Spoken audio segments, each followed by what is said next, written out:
படை மிகுதியாலோ இல்லை, அன்பரின் கதறல் கேட்டிடுதே. நானிலம் முழுவதும் 400 கோடி நாசத்தின் வழியை நாடிடுதே.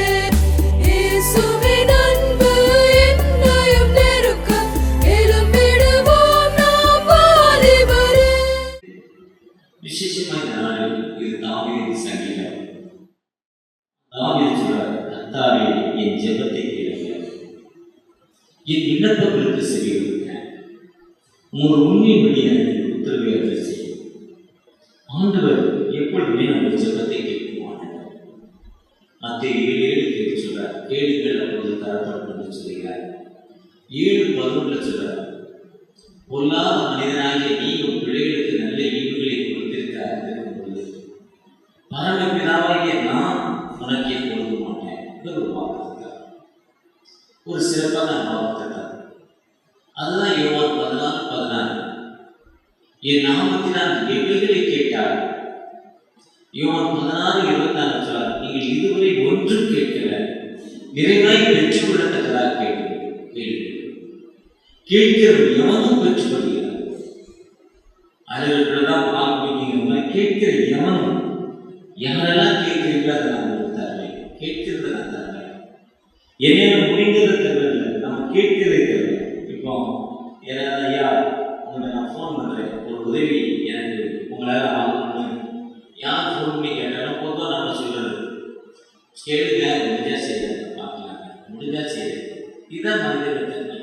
ஏன்னா எல்லாமே நம்மளால முடியும்னு சொல்ல முடியாது. இப்போ நான் ஒரு காரில் வந்துருக்கிறேன், போகிறப்ப காரை விட்டுட்டு போனால் நம்ம விட்டு போக முடியுமா? விட்டுட்டு போக முடியாது. இது ஒரு வேளை நீ போட்டு சட்டையை விட்டுனா விட்டு முடியுமா? விட்டு போக முடியாது. இது கேட்கிற இதை போட்டுனா விட்டு முடியுமா? அதெல்லாம் முடிஞ்சதை தாரின்னு சொல்லி போயிடுது.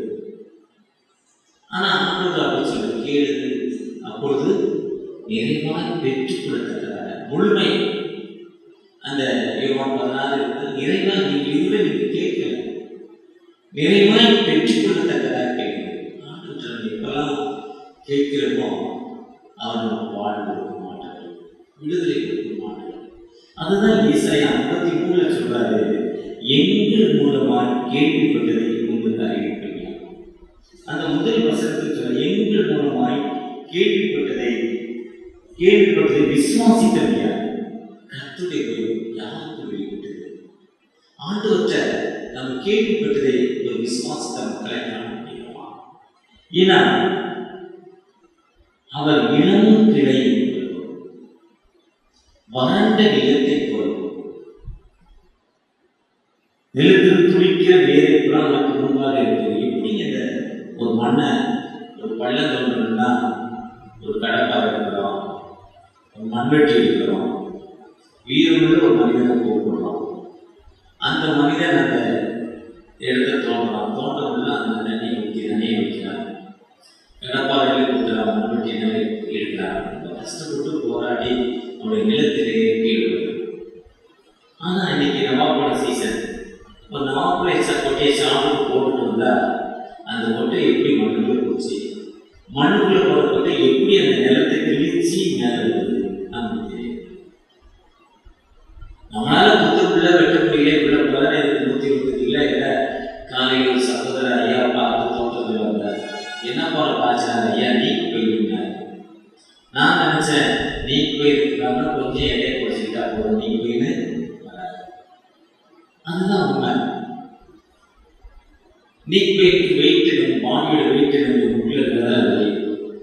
இது உலக பிரகாரமாய் நாம் நினைக்கிறது எப்படி நடக்குன்னே தெரியல. ஆனால் அந்த நிலத்துக்குள்ள இருக்கிற வேர் எப்படி, அந்த விதை எப்படி அந்த நிலத்தை கிழிச்சு எப்படி மேலே வருது, அதான் இளம் கிளையை துளிக்கிறது. அது எப்படி நடக்குது? என் வாழ்க்கையில் இப்படிப்பட்ட நெருங்கல் எனக்கு நடக்குமா? என் வாழ்க்கையில் இப்படிப்பட்ட செயல்பாடுகள் எனக்கு நடக்குமா? நினைப்பதற்கும் எண்ணுவதற்கும் மேலான காரியங்களை செய்ய மாட்டோம். நம்ம நினைக்கவே இல்லை, எண்ணவே இல்லை. ஆனால் ஒரு திங்கி இது என்னால செய்ய முடியுமா, இது என்னால நடக்குமா, நாம நினைக்கவே இல்லை. ஆனால் நினைச்சு மனசு உள்ள அவளே சொல்லுங்க, எனக்கு இந்த ஆசை இருக்குது, உனக்குலாம் இந்த ஆசையா, முழுவதும் கேட்டா கணிப்பு நீயே நோக்கி நீ போய் தேன் போட்டு ஆசைப்படலாமா? அந்த காட்டில் இருக்க தேனுக்கு நீ ஆசைப்படலாமா? காட்டில் இருக்க தேன் எப்படி இருக்குன்னா, தேன்னா இனிப்புன்னு நினைச்சிட்டு இருக்கோம்.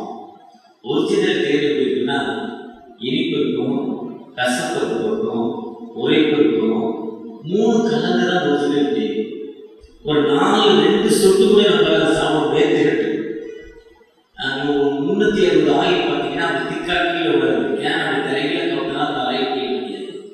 அதே மாதிரி இந்த தேன் ஒரிஜினல் தேன். அது மலைப்பகுதியில் மலையில ரொம்ப ஒரு 20 கிலோமீட்டர் உள்ள 20 கிலோமீட்டர் மலைக்குள்ள நடக்க முடியாத தூரத்துக்குள்ள இந்த தேன் எடுப்பாங்க. அந்த தேன் எனக்கு கிடைக்குமா? உடனே அந்த தேனுக்கு ஆசைப்படலாம். ஆனா வேறு சொல்றதும் கேளு கேளு நமக்கு தர, நீ கேள்வி நான் உனக்கு தரேன். நான் கேட்கிறப்ப நமக்கு கொடுக்க மாட்டோம். இதை நினைக்கிறது. ஏன்னா அவர் எனக்காக, என்னுடைய பாவங்களுக்காக, என்னுடைய அக்கிரமங்களுக்காக, என்னுடைய அநியாயங்களுக்காக மெய்யாகவே அவர் அசைக்கப்பட்டவர், புறக்கணிக்கப்பட்டவர். ஏசாயா 53:3 அவர் புறக்கணிக்கப்பட்டவர். மெய்யாகவே அவர் நம்முடைய பாடுகளை ஏற்றுக்கொண்டார்.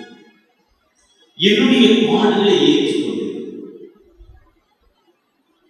தன்னுடைய துக்கங்களை சொன்னார். எனக்கு என்ன வேதனை இருக்கோ அந்த துக்கங்களை அவர் சுமந்து வந்தார். ஏன்னா அந்த சமாதானத்துக்கு உண்டு பண்ண ஆக்கினை அவர் மேல் வந்தது. அவர் அமைதியின் அரசராக, சமாதானத்தின் பிரபுக்களாக இந்த உலகத்தில் வந்தார். உங்களுக்கு சமாதானம், பீஸ் வித் யூ, உங்களுக்கு சமாதானம், என்னுடைய சமாதானத்தை உங்களுக்கு வைத்து போகிறேன். சமாதானத்தை கொடுப்பதற்காகவே இந்த உலகத்தில் வந்தார்.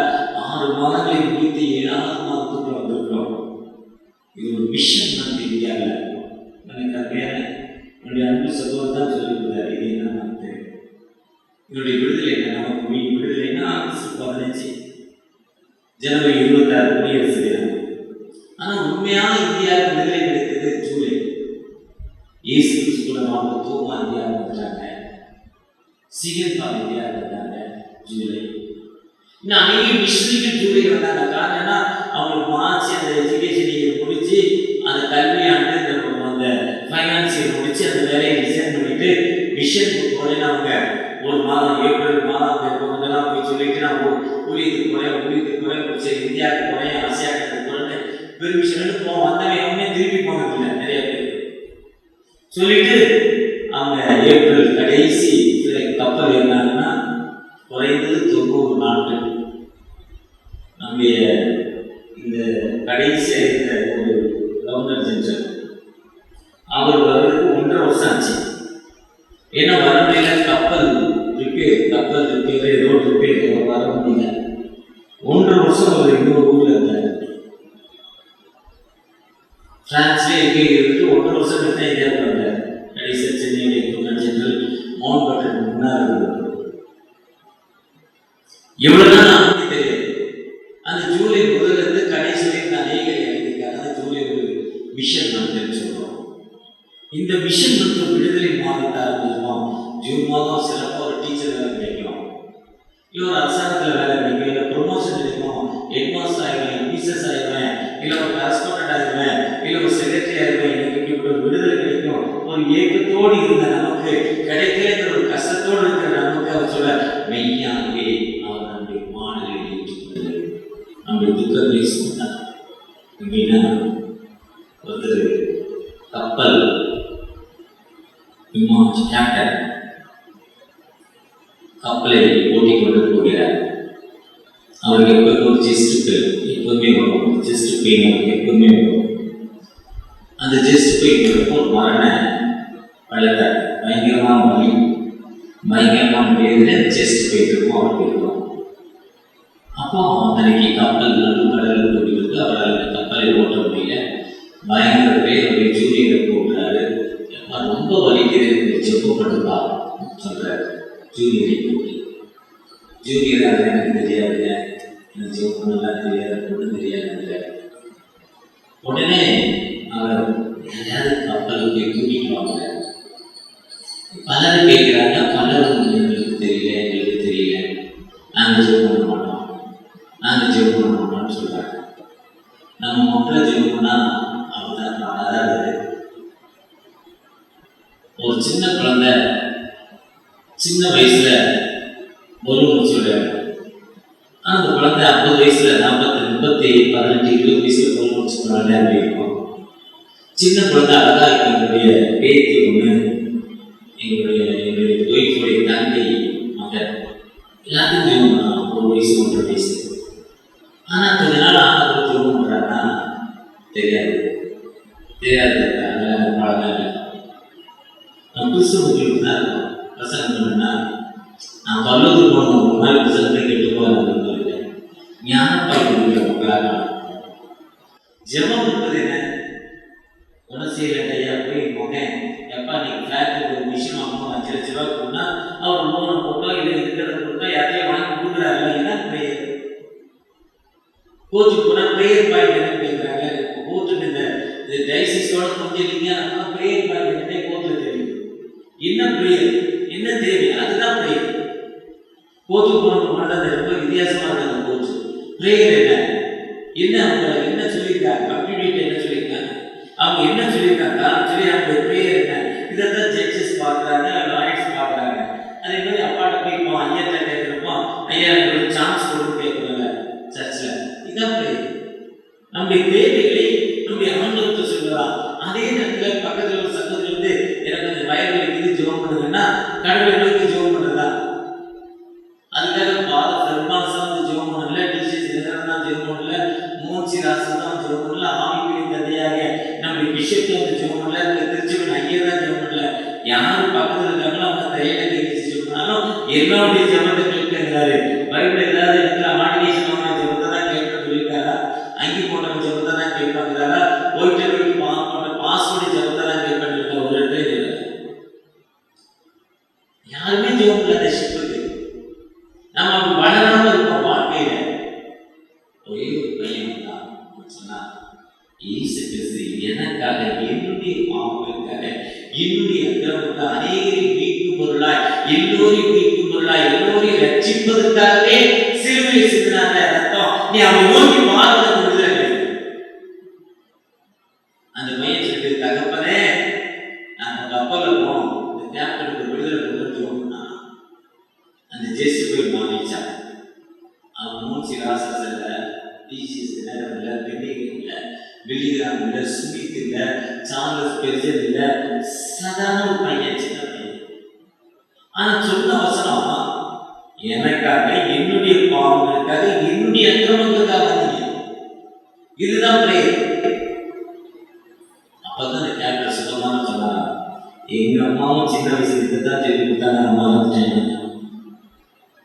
எங்க அம்மாவும் சின்ன வயசுல இருந்தா என்ன பண்ணாங்க சொல்லி கொடுத்தாங்க. சாதாரணமா நம்ம சாதாரண விஷயம் முதல் படிக்கிற மையோஸ் படிக்கிறோம். அது என்ன ஒரு அம்மா பக்கத்தில் தோணக்கல் ஃபஸ்ட்டு ஐஎஸ் ரிசர்ச் ஒரு மாதம் மேலே பிளான் பண்ணி நானே எங்கள் வீட்டும் ஜிஎஸ் ட்ரெயின் டிக்கெட் போட்டோம். 1 மாதம் மேலே போட்டு வெயிட்டிங் லிஸ்ட் போடலாம். அன்னைக்கு ஃப்ளைட் டிக்கெட்டு சென்னைக்கு விஜயவாடா சென்னைக்கு வெறும் 1500 ரூபா. என் ஒய்ஃப் சொன்னாங்க 1500 ரூபா ஃப்ளைட் டிக்கெட் போட்டுருவா. ட்ரெயின் 1000 ரூபா டிக்கெட் போட்டாச்சுவா. வெயிட்டிங் லிஸ்ட்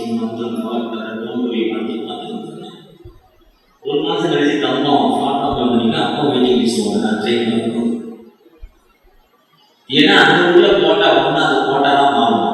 அப்போதான் எனக்கு என் ஒய்ஃப் சொன்னாங்க என்னையா மனுஷன் 1000 ரூபாய்க்கு பார்த்துப்பா எவ்வளோ கொடுக்குற போகிற எத்தனை போடுற ஃப்ரீயாக போகட்டாமா.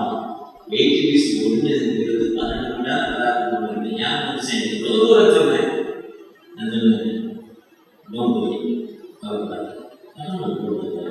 கடவுளை கூட ஒரு கால என்ன சொல்லி ஏமாட்டான். 1000 ரூபா பார்த்தியா 1800 ரூபா கேன்சல் பண்ணா 200 ரூபா போகுது, 150 ரூபா போகுது, ஏசி டிக்கெட் 150 ரூபா போகுது, 150 ரூபா போயிடும்.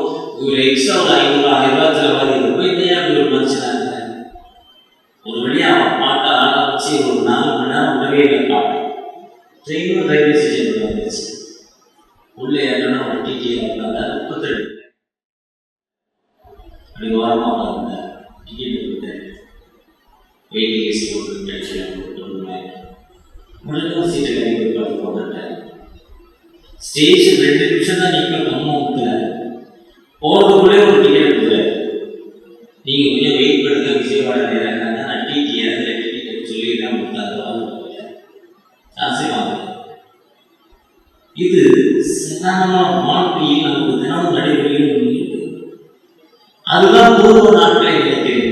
எங்கள் அம்மா சொல்லி கொடுத்தாங்க, முழங்கால் கரண்டே தேவியில் ஆண்டு சொல்லி அதான் பூர்வ நாட்களை நினைக்கிறேன்.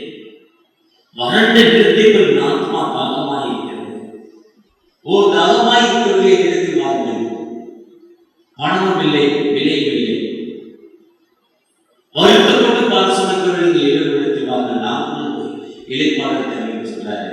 ஒருவேளை அப்படி ஆண்டு ஜூலை மாதம் 1 தேதியில என் ஜெபத்தை கேட்கப்பா, எனக்கு விடுதலை கொடுங்க, எனக்கு வாழ் கொடுங்க, நீங்க ஆண்டவத்தை சொல்றப்போம் நிச்சயமாக ஒரு விடுதலை கொடுக்கும். ஒரு உயிருள்ள ஆண்டவர் நம்மோடு கடந்து வந்திருக்கிறார். அந்த தகப்பனை நோக்கி பார்க்கிறப்போ நிச்சயமாக ஒரு விடுதலை கொடுக்கும். ஒரு உயிருள்ள ஆண்டவர் நம்மோடு கடந்து வந்திருக்கிறார். அவரை நோக்கி பார்த்த முகங்கள் ஒரு காலம் வெட்கப்பட்டு போனதில்ல. தகப்பனே ஒரு விடுதலை கொடுக்குது.